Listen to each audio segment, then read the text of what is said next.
Hi, everyone. Thank you so much for joining us today for our webinar, Navigating Change in the Public Sector, How to Leverage Conflict for Success. So my name is Caitlin, and I will be moderating today, and I want to just go through a couple of admin items up at the top. The first is this webinar is being recorded, so you will get a copy of the slides along with the resources. We will be sending this out to you in the next couple of days. And then also what we want to highlight is the questions box. So if we can move to that second slide, I will be able to show you a little bit of an example what that looks like real quick. Perfect. So the questions box is what we're going to use today as our chat box. We don't have a chat box, so that's how we're going to interact with you all today. So feel free to use this throughout the webinar to share your thoughts, as well as to ask questions at any time. We will go through the questions towards the end, but we want those to come through as you have them. And there will be times when we ask you to share some things that we would want you to put into the questions box as well. So first thing, just to get everybody comfortable with where that questions box is, we're going to ask you to share something right now. So we would love to hear your name, your organization or industry, and then potentially a change initiative in your organization, or one that interests you if it's not specifically something you're dealing with now. And share as much or as little as you'd like. It can be something that you've done successfully, that hasn't gone successful, that's in progress.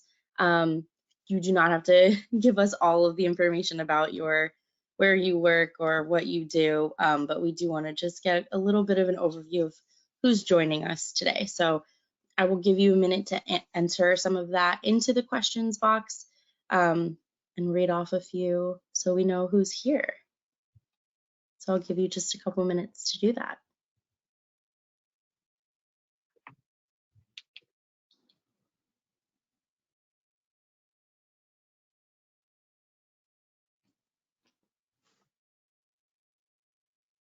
Okay, so we've gotten a few that have just said hi with their names. So we've got Tammy, and we've got an Amy. We have David, and we have a couple notes, change and strategy for leadership development.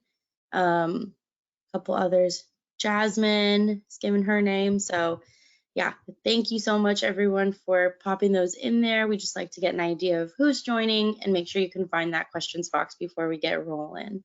So now I'll go ahead and introduce our speaker today, our expert.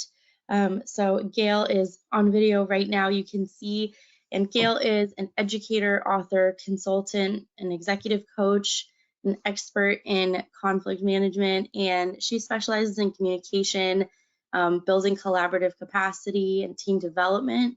She has worked with private sector and public sector. She has worked with everyone.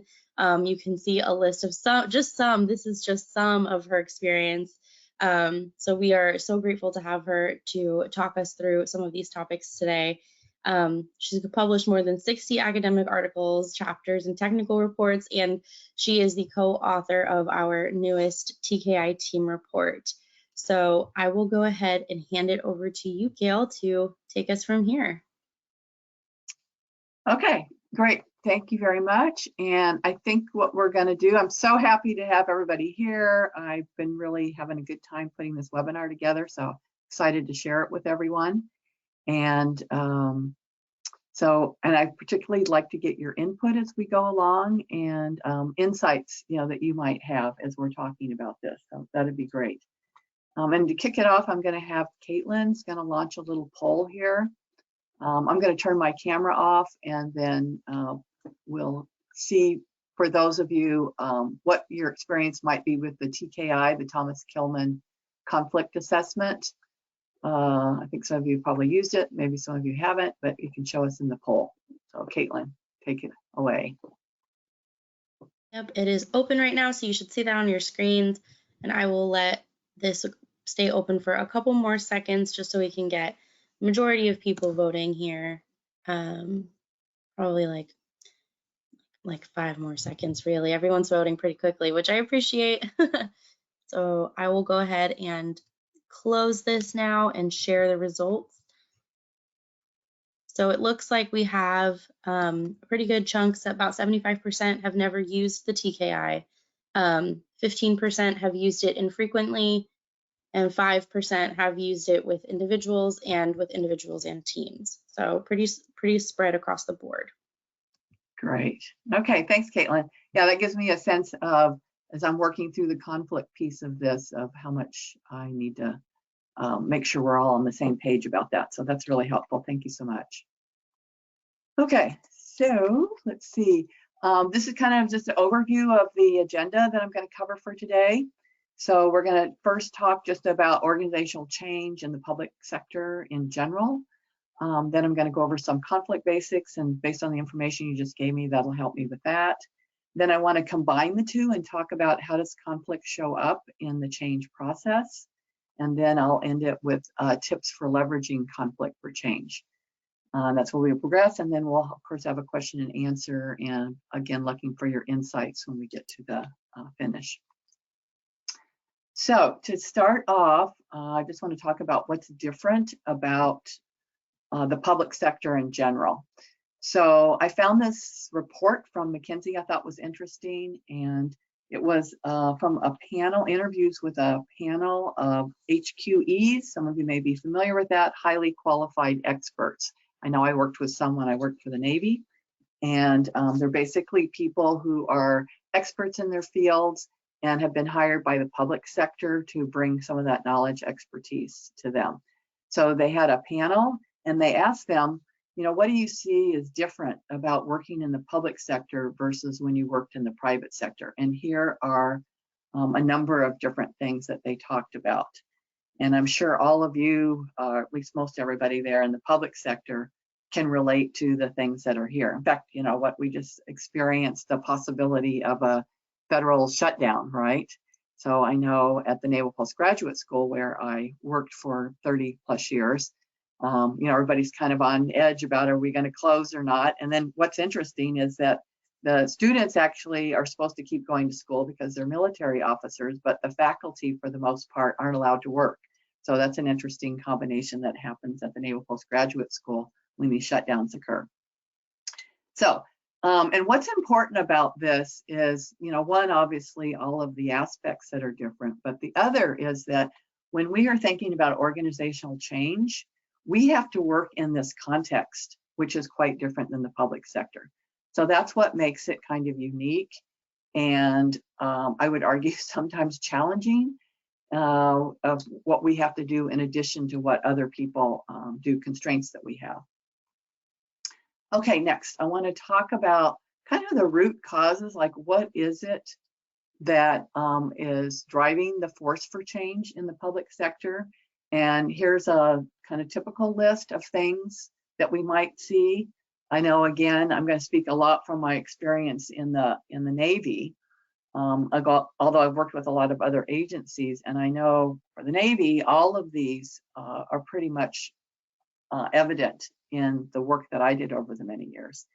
And I've been working in Africa now on regional security issues, national security, and all of these are extremely important as we look at climate change, drought, food security, political shifts that we've seen across I've been working in the Sahel, so that's kind of in the upper part of, or a little bit lower upper part of Africa, and what kind of crime that creates, and then what kind of security measures need to be done. So that is really obvious as I've been working in Africa this past year. And before I move on there, I wanted to see if I could get anybody else. What of these forces seem to impact your own organizations the most? And can you add anything to the list that I don't have here? So if you would get in your question box and add anything, that would be great. And Caitlin, if you could read those to me.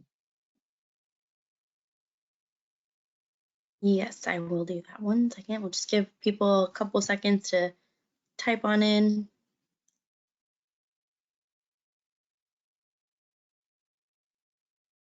So which one of these, again, as we're working through the presentation today, be thinking about the changes in your own organization and what's driving those.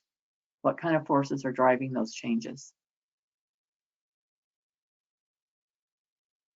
I do see working with multiple generations. Okay, so demographic. I know Go ahead.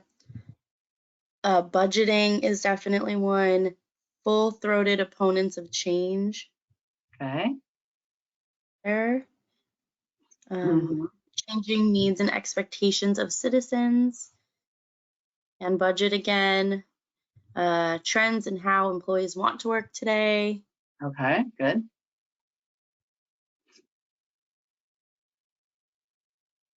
I think I'm seeing economic Good. shifts, Oh, bank great. failures, things like that. Yeah. Great. Okay, those are good. And thanks for contributing. Those are good additions to the list I had there, because I know that wasn't all inclusive. Okay, so let's look at then some of the types of organizational changes. Again, some of you mentioned those already. And so we're kind of coming down the line of what are the forces that kind of create change or root causes, and then what kind of changes happen in our workplace. And so a lot of us are seeing technological changes, maybe especially in government, local and state government. Citizens maybe want more apps, easier access to services. We're seeing more and more collaboration across sectors. So as I just mentioned, working in Africa, working across the different countries towards some common goals around regional security. I think we probably all experienced changes in workplace norms and policies as we went through the pandemic on remote and hybrid work. We see modernization of personnel and financial systems.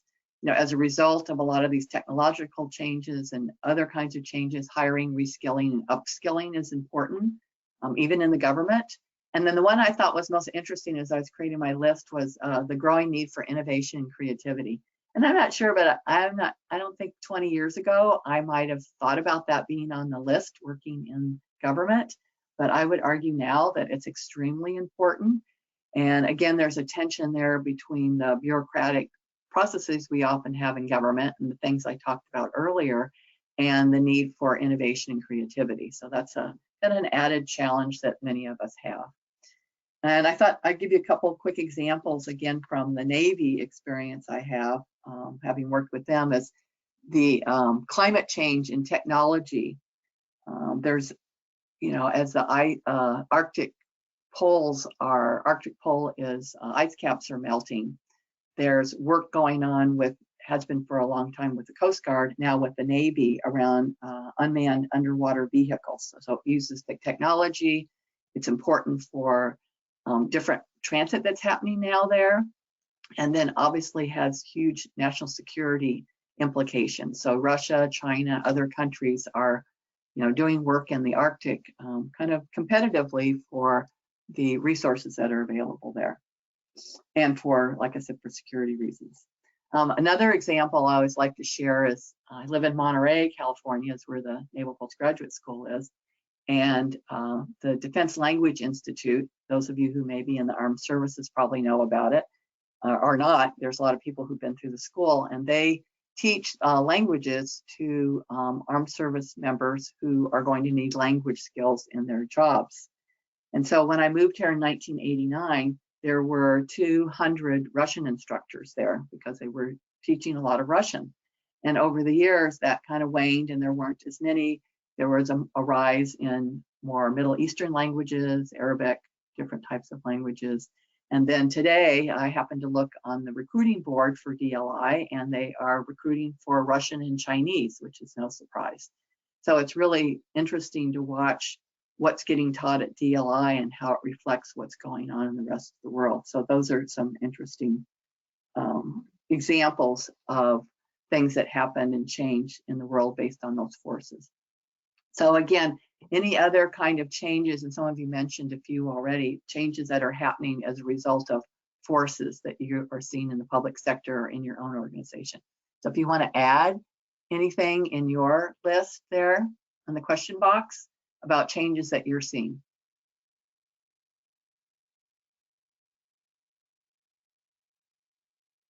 I can go ahead and share a few that I've seen. So, rapid and dramatic increases of oversight and review processes Mm, and policy. yep, I know policy changes are coming in, especially around AI. Um, and then I think as well as the workplace norms was reiterated with how employees want to work today. yep, great. Okay, those are good. And I know if we had, more time, we could probably come up with a whole lot more than that. But and that's pretty big in and of itself, the ones that we've mentioned so far. Okay, so let's look at the next one. Some of you may have seen this graphic. It's a conceptual graphic about change. And as all of us know who've been through change, it's often difficult and a complicated process that doesn't always meet expectations. So this graph is from Jellison, who has a book called The Dynamics of Change. And what's interesting about this is if you look at the red line, that's often, and I work with a lot of people, a lot of leaders around change, and unfortunately, many of them think this is the way the change is going to occur. So we're going to start with something that's less than optimal, and we're going to create some kind of change that's going to increase performance, and it's going to have this straight up trajectory. And most of us know that's not the way it works.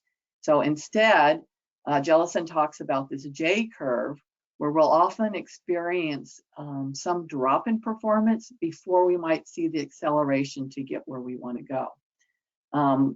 In worst case scenarios, the change fails. And so we may see at this point that it never actually goes up the curve. So it can happen a number of different ways. And reasons for that, in fact, I think I'd let you tell me what you think, or why does that curve go down like that? What are some of the reasons? Anybody? You want to put that in the question mark? Question box, yeah. Just relax. So what's fear of change? That's good. Okay, resistance to change. So say some more about resistance, because I know a lot of people want to say resistance, but why are they resisting? Or why are they scared even? I want to get to the why behind those. So think again, what makes people scared of change or resistant to change? Okay, they might have to do additional training. Might just be personality who not really excited about change. There might be more work entailed. Yeah, that's good. So I can see these now, Caitlin. Yeah, that's good. People don't like change, so it could be a personality thing. But a lot of times it's, there is training that's going to be included. It might be that some jobs are going to go away. So people might lose their jobs, or their roles and responsibilities might be dramatically changed. And some people might not be excited about that. They might have to learn a lot of new technology. So there could be a lot of reasons why we see that dip in performance. So ideally, what we often talk about when I do this type of consulting is we are generally going to experience some kind of dip, but if we can manage the change well and manage conflict well, which is going to show up, that maybe we can minimize that curve and bring it back up sooner. And so that's kind of the ideal, is to expect some drop, but can we make it so? And I see down here, I always say, to me, there's a big fat dollar sign down here about what it's costing in order to make this change go smoothly.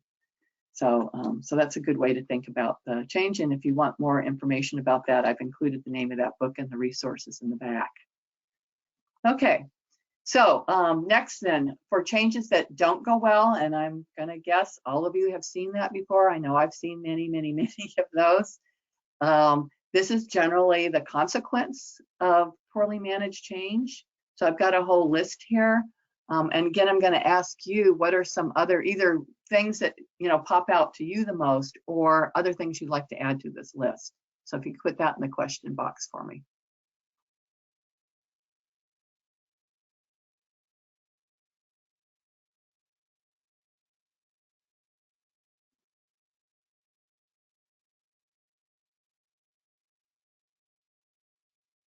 Caitlin, do you see? Oh, there we go. Yeah, conflict. Okay. So, and I'm guessing you're meaning more dysfunctional conflict.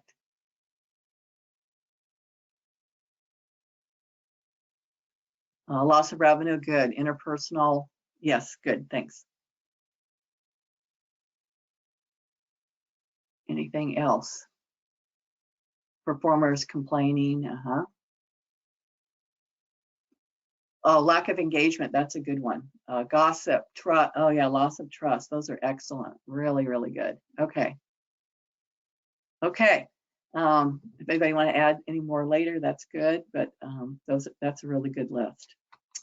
Okay, so we know when change happens that it services different viewpoints. Different viewpoints is what we're going to call conflict. I'm going to go into a more detailed definition in a minute. And so the ability to be able to handle conflict constructively is key to a successful change. And that's well documented in the literature. And that's the topic of our webinar today. So next I'd like to move on to some basics about conflict. Again, I'm sure there's a wide variety of education out there among all of you on how much you know about conflict, but I'm going to just cover a few points that will be important as we go forward. So first, just the plain definition of conflict. And so conflict occurs when people's concerns or things they care about appear to be incompatible. So we have at least two people, generally more people than that, and things pop up that seem like they're not going to, so there's going to be tension, maybe different opinions, different ideas, different perspectives that may appear to be incompatible. So conflict in and of itself, so those tensions in and of themselves are neutral, and it's how you handle those that become really important. Do you handle it in a constructive way, or is it destructive? So that's really, so conflict isn't necessarily negative. A lot of people think conflict means fighting and yelling. So that's one way to deal with conflict, but basic conflict are just those differences. So how do we deal with those differences? Again, there's lots more information about this in Ken Thomas's Intro to Team Conflict that you can find in the resources. So here, I'm going to give you a quick example. So we have a university president on the left and a middle manager on the right. And the university president says, you know, we're going through this change and we need to drive this change top down. You know, that's going to be important in order to make things, you know, move quickly and make this happen. And the middle manager says, no, wait a second. I know that change that's driven bottom up is generally the best. So now we have a conflict between what the president thinks and what the middle manager thinks. And again, it's how that's going to be dealt with that's going to make all the difference on if this is handled constructively or in not such a constructive manner. So this, again, is the model from Intro to Conflict, Ken Thomas and later Ralph Kilman worked on. And some of you may be familiar with this. So it's a 2x2, and on the y-axis here is attempt to satisfy one's own concerns, because remember the definition is we have differing concerns. So if you're going to try only to satisfy your own concern, that's going to be seen as assertive or unassertive on the y-axis. On the x-axis is cooperativeness, and so that's the attempt to satisfy the other person's concern. So if you're going to totally satisfy the other person's concerns, that's considered cooperative, and if not, then uncooperative. And so that makes the scenario for these 5 modes for handling conflict. So the first one, which is very assertive and uncooperative, see assertive and uncooperative, means that that person is going to try to satisfy their own concerns, perhaps at the expense of other teammates' concerns. I'll drop down to avoiding. Avoiding can be when neither of the parties or any of the parties are going to address the issue, and they're just going to try to skirt it, avoid it, you know, sideline it. Accommodating, as I said, will be someone trying to satisfy the other's concerns without regard for their own. Compromising and collaborating are similar, but compromising is more splitting down the middle. So it can be suboptimal in that neither side really gets satisfies their own concerns. And then often the ideal, based on the research, is this one that is both assertive and cooperative, which they call collaborating. So it's really trying to find what some might call a win-win solution, of figuring out what those concerns are and how could we best deal with those. So if I go back to our example here, if the university president asserts and says, you know, I'm the boss here, we're going to do it top down, then we would expect that his primary mode of use is competing. On the other hand, if the middle manager says, okay, boss, I don't really think that's the best way, but you're the boss, so we're going to do it your way, then we might call that accommodating. And so, and we'll see later, how that works out. If we were to find a solution where we could look at both the president's concerns for making this go more quickly, he might think it's an unpopular thing, people aren't going to like it, but also take into account, like the middle manager says, all of the people who would be involved in the change, that would be a more collaborative approach. And based on the research, neither one of these two methods, top down or bottom up, all in and of themselves work necessarily well. That often it's called a multi-directional approach, where we want to use both top down and bottom up as a more collaborative way of getting through a change. So this is just a really good model, if you're not familiar with it, for kind of understanding the 5 modes of conflict, of handling conflict in a number of different situations. And then the last, before I move on from talking about this short kind of primer on conflict, is the 3 types of conflict. So again, in the research, we see 3 types that are mostly mentioned, which is process conflict, relationship conflict, and task conflict. And so the goal is, and we'll do the first one here, process conflict. And that really focuses on how we're going to go about doing our work. And so examples might be, how are we going to make decisions? How often are we going to meet? So you can think of lots of different things around process. And the ideal would be to minimize process conflict. So the way this graph shows is less process conflict, you get higher performance. And so what we want to do ideally is maybe head some of those off at the pass. So maybe if we're beginning a committee and we've got our contract of how we're going to get started with each other, we want to talk about and make decisions about how the process is going to work throughout the time of the group. Same thing, relationship conflict. And so that's really disagreements, personality clashes between members that can result in tension and resistance. And similar to process conflict, we want to also reduce relationship conflict. And there are many ways to go about doing that. I have a great article that's in the resources by Amy Edmondson and one of her colleagues that really, it's called Too Hot to Handle. I really like that. That has some really good ideas on how to minimize relationship conflict. And I'll come back to this towards the end of the webinar today and give you some suggestions. And then the last, this is the way we can really use conflict constructively, is to focus on task conflict. So that's really conflict or differences about substantive or content issues. So ideally what we want is we want different stakeholders who are going to have maybe different information than maybe the leader might have because they're closer to the ground. Operations versus human resources, wherever, are going to have a different perspective about whatever the task is, or the maybe problem identification or solutions. And so bringing those people in to increase our knowledge is often going to lead to a more creative, innovative solution, and one that will actually work better. So again, lots of research around that on the advantages of task conflict. And notice the green I wanted to show you quickly. There's kind of a sweet spot on the amount of task conflict. So if we don't have any, that oftentimes is what most of you may call groupthink. And we don't want that.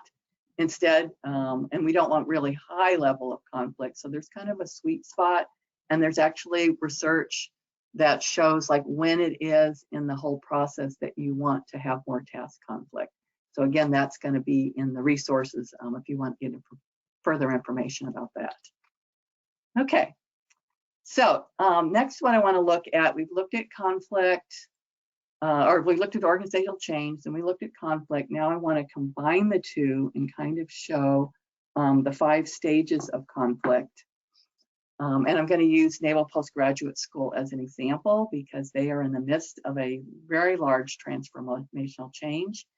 And again, I can't say successful or not because they're in the middle of it, but I think it provides, and it really gave me some good food for thought on what those stages are and how conflict shows up. So just a little bit of background. A lot of people don't know about the Naval Postgraduate School. It's in Monterey, California. They provide graduate education and do applied research, and the purpose is to increase operational effectiveness for the armed services. So many of you may be familiar with the Naval Academy in Annapolis. This is the graduate school version for the Navy, although as you can see in the next block, of the students, graduate students who are there who get master's degrees and some PhDs, but mostly masters, we have resident and DL programs, and mostly it's Navy and Marines, but we also have Army students, Air Force, the new Space Force, Coast Guard students, and I think about 15% are officers from international allied nations. As you might imagine, thinking about the Navy is probably predominantly engineering kind of organization. The disciplines they get degrees in are such things as computer science, management, engineering, operations research, etc. There's more, but here's some examples. And then the key stakeholders are faculty, staff, administration, the students. There are curriculum sponsors, there's research sponsors. The Pentagon has a lot about decisions about the budget and what gets taught there, and then Congress and partners. So those are just, again, a small list of stakeholders. The school was developed in established in 1909. It moved to Monterey in 1951. And I would say it's had continuous pressure, I know in the 30 plus years I was there, to demonstrate its relevance. And so even though I say only $218 million budget for education and research, compared to the Navy's budget of $230 billion, it's often what we call budget dust. But I can tell you the Pentagon's always looking for what I call the nickels in the couch, in the sofa, to see, do we really need that? Could we do it someplace else cheaper? What's the scope of what we're teaching? Should it really be everything that's there? So it's constantly under scrutiny in the budget. So in 2019, we got a new president, and the president started to institute a major NPS transformation not long after she got there, under once again a renewed threat of closure. And so what I think is interesting is on the right-hand side is a rendering of what an innovation center might look like as part of this transformation. And so you can see quite a difference from the traditional Adobe buildings we had to something that's really more forward-looking. And as you might imagine, not everyone's excited about that change. So, and here are the 3 focus areas that the change is taking. And I guess another way to look at this is kind of read between the lines and say, if this is what the future is, it's probably saying maybe what we want to move away from. So one thing that is in the focus areas is the core curricula that will be developed for technical competencies. So that means that certain curricula will be established, certain ones may be diminished, and obviously the priority of those curricula. So that's going to matter a lot to sponsors, to faculty, to students. So that's a place of tension. Impact, applied research is also a focus, meant to be a focus. And while we've done a lot of research, what kind of research is going to be done? And the president is really pushing for more classified research. But for those of you who know traditional academics, part of their reputation is built on how much they publish in the open literature, in quality journals. And so there's a tension there between classified work and the publications in journals. And then last is competitiveness, is that NPS wants to be able to show that there's no other university in the country that can do what it does, because otherwise they could basically say, why don't we just send them to a different school? So all of these kinds of things set up a certain amount of conflict in the organization. And this transformation is meant to impact all 7 elements of the organization. Many of you, if you've worked in change or just org design, have seen McKinsey's 7S model. So there are the 7 S's here. Again, there's a resource in the back if you want to look at that. And so she is attempting to make changes in all of these elements of the organization. So one way this is used is you do a diagnostic of what's the current, think about what you want the future, and that helps you with your change plan. So that's important to recognize. And one thing is, some of you might have imagined here, is a flashpoint for tension. Again, all the years I've been there, I'm sure the years before, is the military culture, because this is a military institution, who has traditional academics who teach there. And so you have a command and control kind of tendency with the military culture, and you have this huge need for autonomy in the academic culture. So those, if not managed well, can really be a clash. And that's not easy for leaders in this environment. So next I'm going to talk about these 5 elements of change. Again, I use this having been intimately involved in the transformation, thinking about in the committee meetings and the faculty forums and those types of things, the questions that came up. And so this is kind of a typical change model. There's different ones, but I think this one kind of covers the major bases. So first of all, is what's the problem here? Why are we making this change? And then what do we want the future to be? How are we going to plan the change? How will we implement the change? And then to monitor and adapt as we move forward. So, and some people would look at that and say, okay, we just go through those steps. So whatever model you might use, Cotter's model or many different change models out there, it makes it sound like it could be so simple. But again, for those of you involved in change, we know that conflict is probably inevitable in all 5 stages of organizational change. So just to kind of get, and again, thinking about changes in your own organization, and me thinking about this change at the Naval Postgraduate School, I know the kind of core question that keeps coming up is, what is the real problem here? So why are we doing this transformation? What problem are we hoping to solve? And there are different perspectives from these various stakeholders that I mentioned earlier. And these are other questions that came up. What are the causes of this problem? What's the scope of the problem? What kind of data do we need to be assured that this really is a problem? How much time do we have to identify it, and who should be included in this discussion? So all of those, and that's just a few of the questions that came up just around this first stage of identifying the problem. And you can imagine, if there's not consensus among the stakeholders, what kind of tension there will be throughout the process. So are there any other questions that you can think of in the problem stage? If anybody wants to add anything there?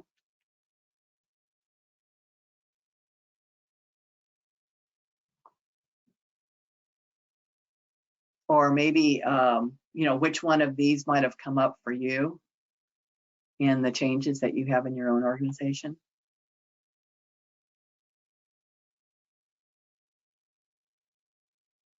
Getting agreement on the problem. Yeah. So it's the same thing, like, what is the problem here? And different people are going to have different views about that for good reason. They see the problem from different vantage points. It's like the elephant, right? And so each of them is going to see different parts of the problem.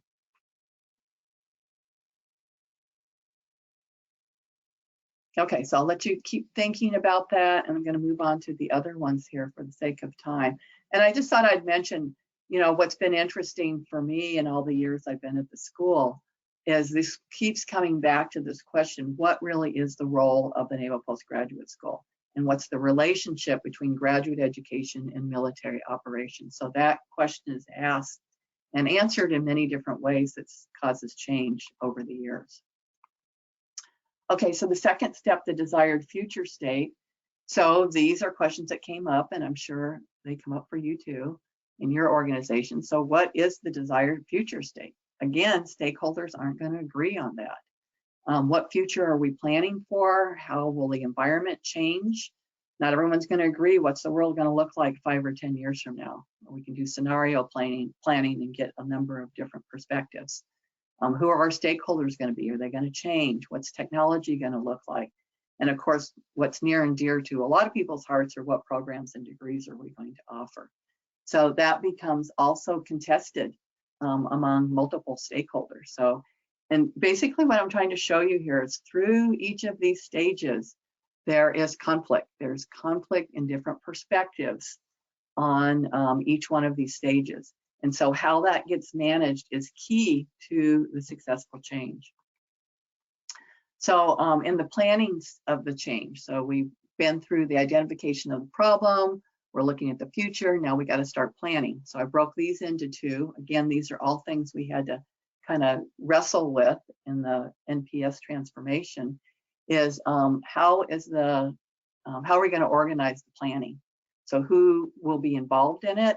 When should they be involved? What kinds of teams? Are we going to use functional teams or cross-functional teams, like maybe different departments or different elements of the constituents? How are we going to use that input? And who is going to make the final decisions? And then around the changes I said earlier, which is kind of the 7S, is there going to be structural changes? Are there going to be new roles and responsibilities, et cetera, down the line? And I think the answer for NPS was pretty much yes to all of those. So it's a massive transformation. Implementing the change.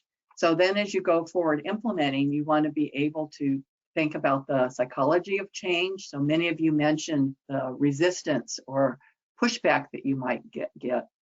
Again, lots of research around psychology of change and expectations we can have when we go through change in our organization. So it's good to know about that. How will the change be communicated? When will you communicate and with whom? What's the timeline? So all of those questions are all things that came up, and I was on a committee meeting that dealt with all of these. And in the Navy, they have things called the playbooks. So they may have a group look at that and come up with answers for these that will be a guide as working through the process. And then last is monitoring the change. And I would argue that this last one is something often that isn't done in organizations, is really monitor the change. But you might think about having some kind of a dashboard to track the changes. So, but then you got to decide what are you going to measure? What's going to be considered progress? What systems are you going to need to capture that data? How are you going to disseminate it? How are you going to use it to inform the process? And how are we going to use it to learn from our mistakes? So lots of questions come up there around the whole monitoring process.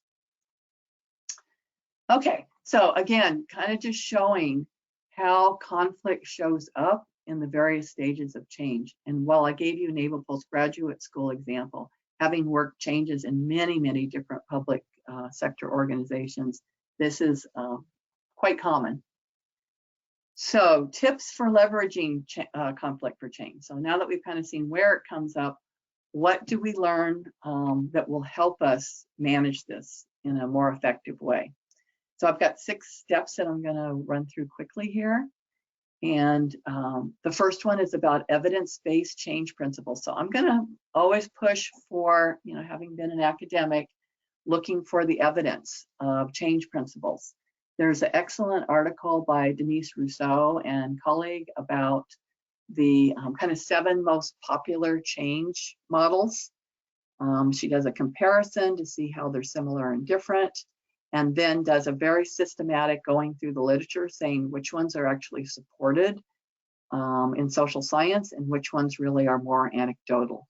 So again, that reference is in my resources, but I think really knowing something about change is going to be important as you think about conflict.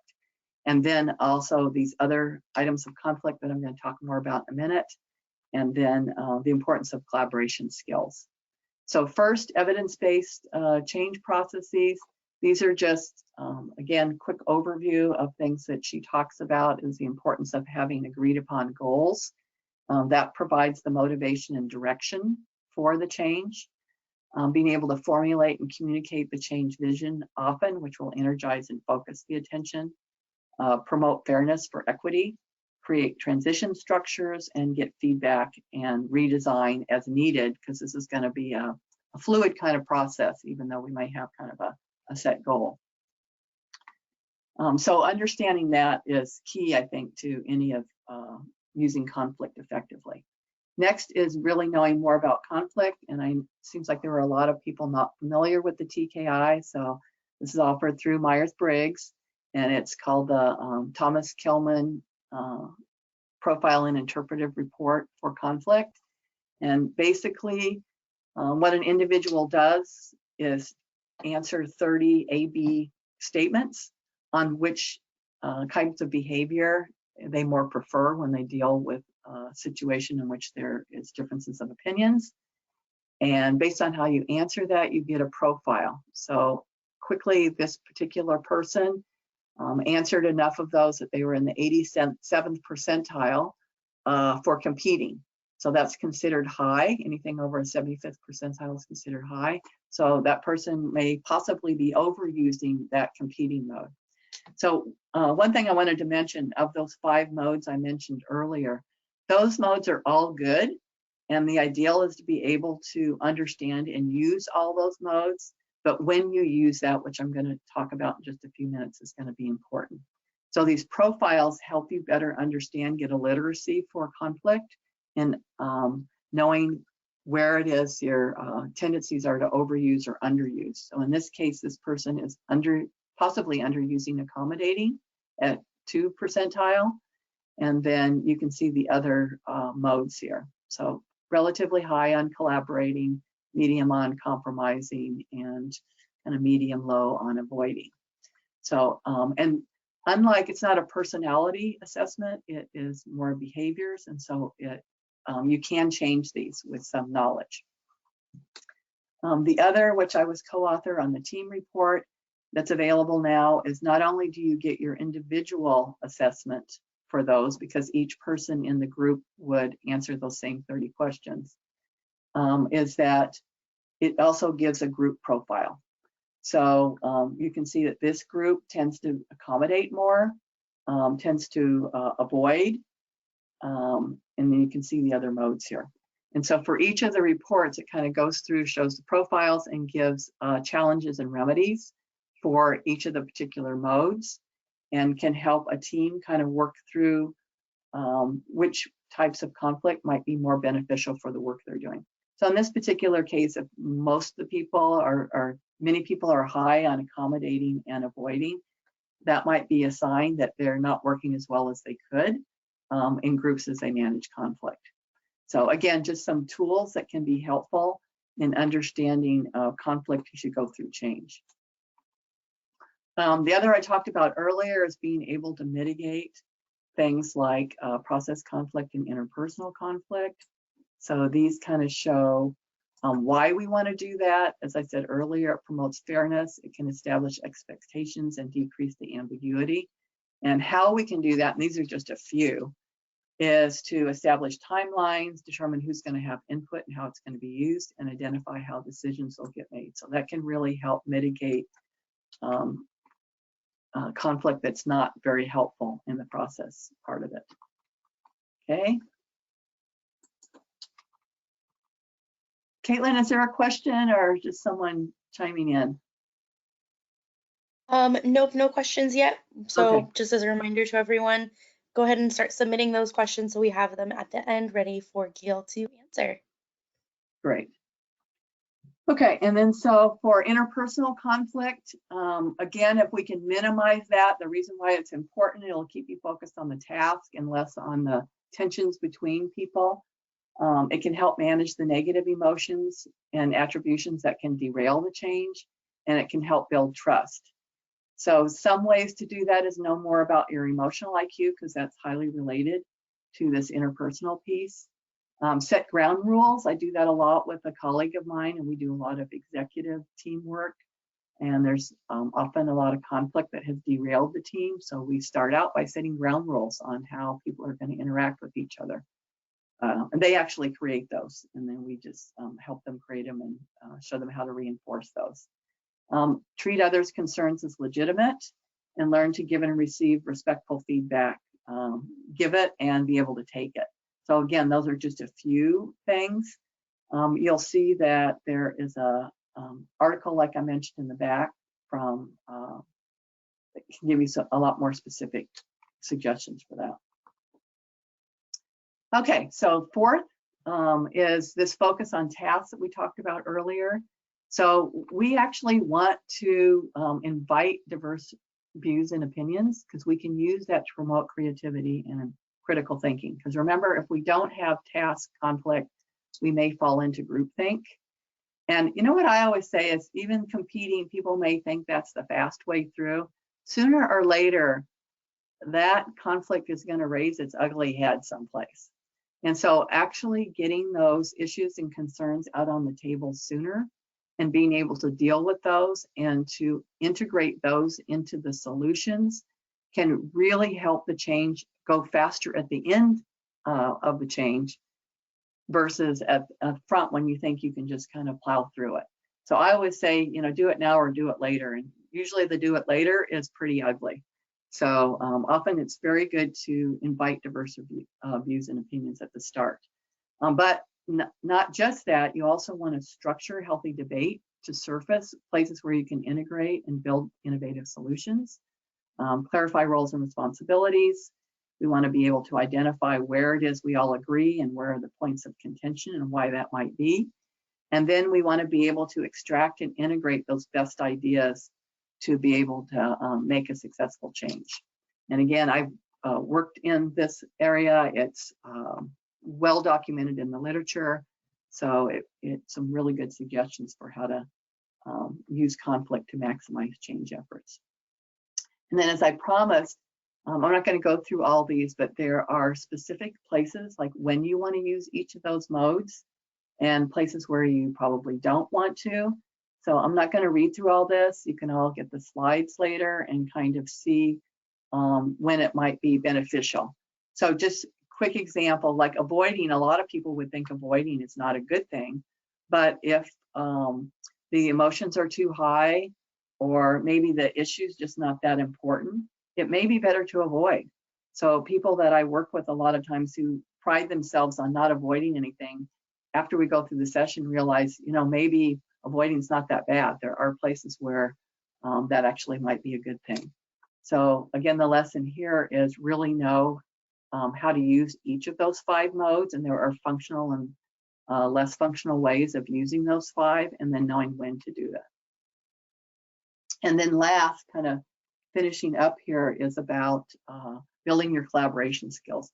So remember, I talked about that top right box, collaboration, based on the literature and also my experiences, really being able to collaborate. And while that's probably the most desirable, not in all cases, but in most cases, it's also one of the most difficult things to be able to develop skill-wise. So these are just a few of the elements. So developing deep listening to really understand others' interests and concerns, kind of quiet those voices in our heads that want to say what our interests and concerns are, and really listen to other people's interests and concerns. Be able to know how to contribute to a psychologically safe space so people feel comfortable bringing up their different interests and concerns.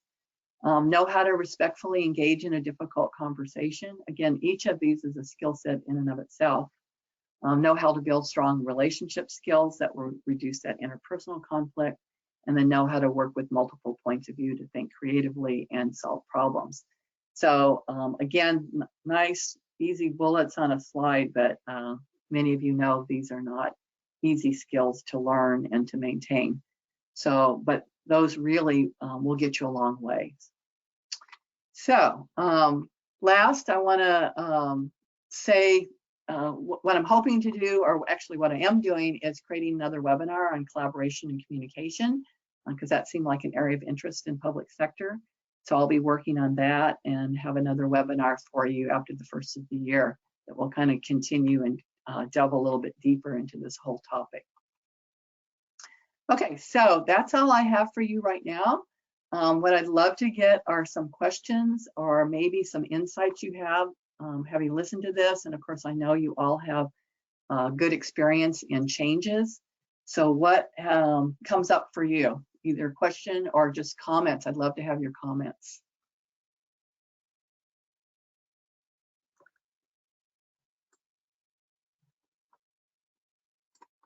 I'm going to put myself back on the screen here.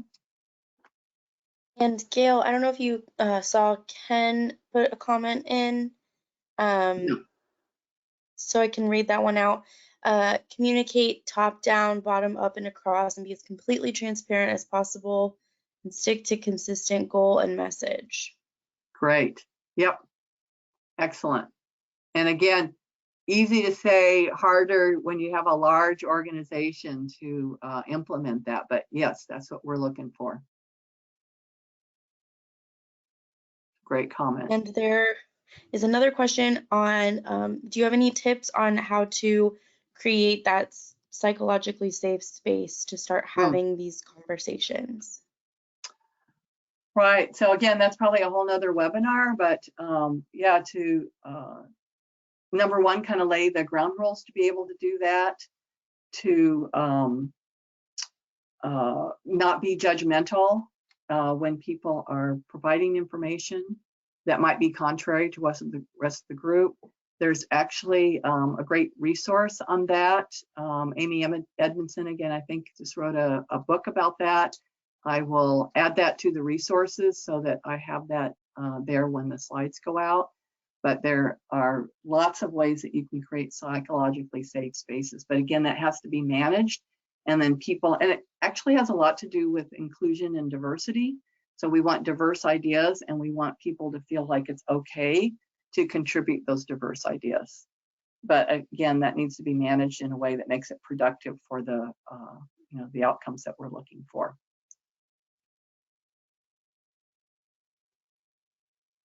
I think also that article I mentioned about Too Hot to Handle that's in there has some good ideas for that too.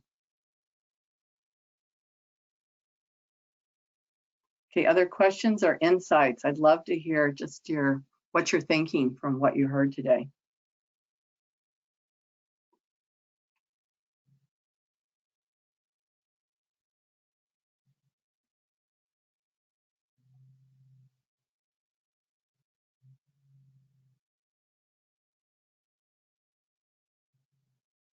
Got a recommendation for Dr. Edmondson's The Fearless Organization to kind of follow on to some of what you've mentioned.